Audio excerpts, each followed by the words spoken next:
મારું નામ ગામિત રાહુલ છે। હું ધરમપુરીનો વતની છું। આ ગામની સમસ્યામાં તો જ્યારથી મારો જન્મ થયો છે ત્યારથી આ ગામિત ફળિયું પુલ ફળિયું આ જગ્યાએ મેં રસ્તો જોયો જ નથી। અને એમ જોવા જઈએ તો કોઈ બીમાર હોય, સગર્ભા હોય કે પછી મયત પ્રસંગ હોય તો અમારે અહીંથી બીમાર વ્યક્તિઓને જોડી કરીને મેન રસ્તા સુધી લઈ જવું પડે। સુનિલ ગામિત, ધરમપુરી।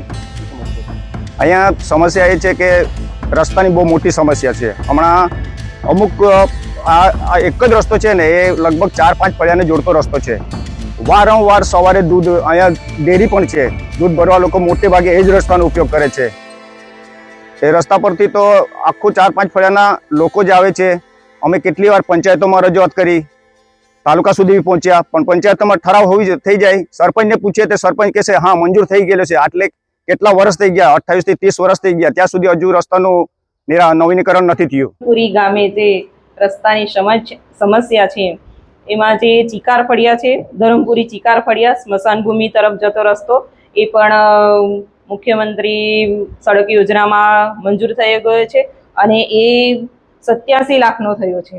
અને બીજા નાના મોટા રસ્તા છે, નાના રસ્તા, એમની પણ દરખાસ્ત આવી હતી। એ અમે અમારા તાલુકા કક્ષાનું જે આયોજન હતું તેમાં પણ લીધા છે અને ટ્રાઇબલનું આયોજન હતું, ટીએસપીનું ટ્રાઇબલનું આયોજન, એમાં પણ દરખાસ્ત મોકલેલી છે અને એમાં હજુ એની મંજૂરી નથી આવી અને એ દિવાળી સુધી આવી જશે। અને દિવાળી પછી, અત્યારે ચોમાસું છે, દિવાળી પછી એ રસ્તા ચાલુ થઈ જશે।